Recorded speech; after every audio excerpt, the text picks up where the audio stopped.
Terima kasih Pak Haji Hen. Imam dalam sholat berjamaah tidak diwajibkan berniat sebagai imam. Artinya sholat berjamaahnya tetap sah si makmum itu.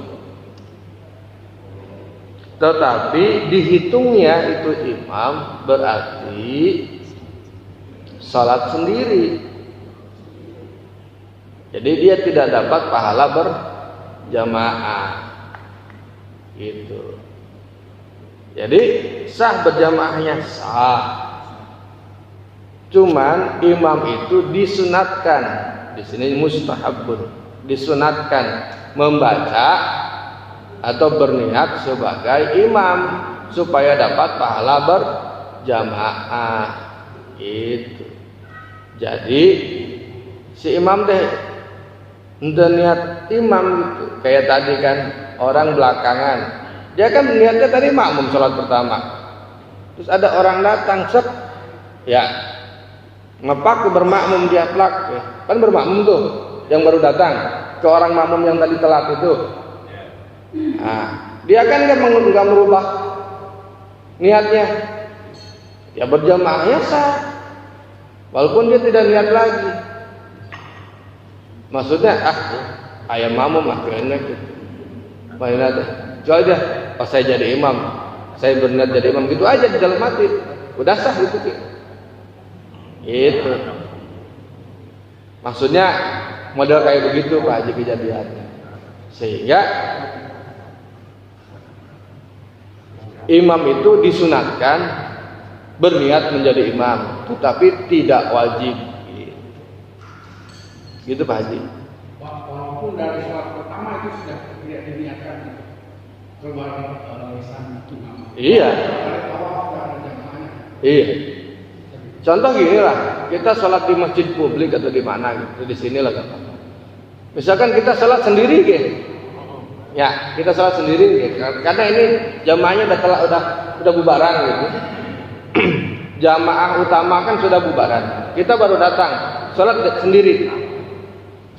Kita sholat usolli fardhu asri gitu. 4 rakaat mustaqbil qiblati.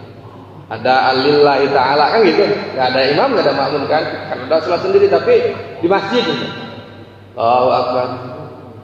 Kita udah Allahu Akbar, datang orang ikutin lepak ya. Maksudnya kan bermakmum lepak tuh, makmum tak. Nah kita mau yang jadi imam ini, kita mau jadi diniatkan imam atau tidak, berjamaah tetap sah. Berjamaah tetap sah. Tapi alangkah lebih bagusnya disunatkan kita berniat sebagai imam. Bukan memulai lagi dari awal, bukan. Tetap niat di hati, oh saya berimam, saya jadi imam. Gitu. Contohnya begitu. Itu Pak di atas.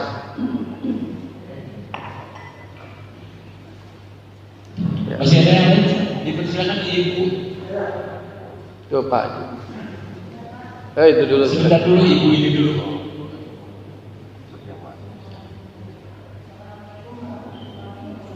Waalaikumsalam warahmatullahi wabarakatuh.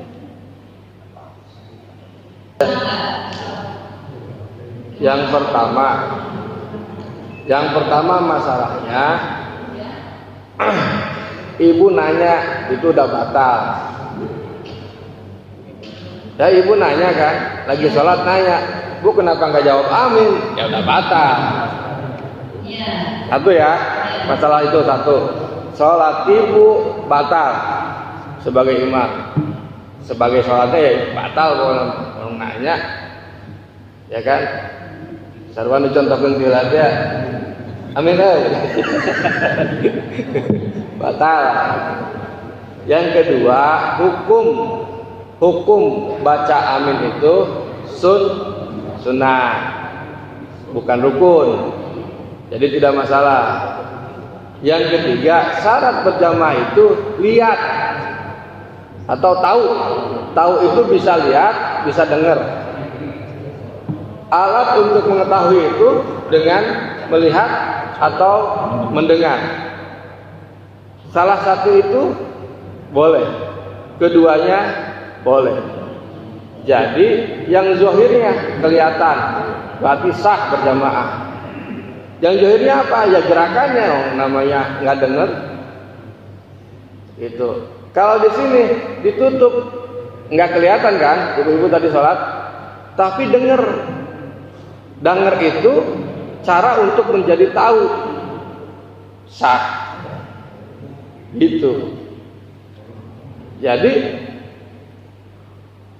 yang keempat, dosa atau tidak? Ya namanya lagi sholat.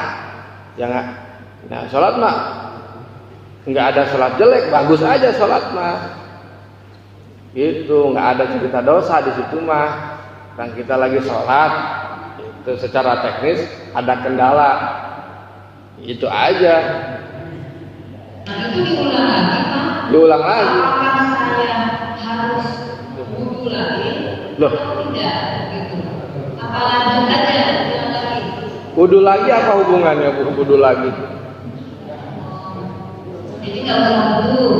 Enggak, kalau ada yang membatalkan wudhu berarti wajib wudhu. Maksudnya tadi kan nggak sah ya. Saya ulangi deh. Bapak-bapak, yang membatalkan wudhu berbeda dengan yang membatalkan sholat.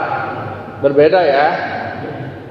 Nah, kalau orang batal sholat belum tentu batal wudhu, kecuali yang membatalkan sholatnya itu memang juga membatalkan wudhu. Contoh, orang lagi sholat, misalkan buang angin. Dan paham. Iya, sholatnya batal, wudhunya batal. Kalau orang lagi sholat bicara, sholatnya batal, wudhunya tidak. Berarti ibu ulangi sholat, tidak usah ulangi wudhu. Ya, sudah. Terima kasih.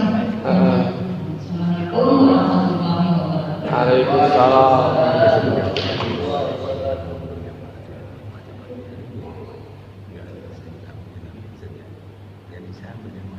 Iya. Bahkan orang berjamaah mah yang penting lihat gitu. Lihat atau gerakannya, udah ikut aja gerakannya. Bahkan ngalawung dia tadi tuh maca Fatihah geus dijamin ku imam.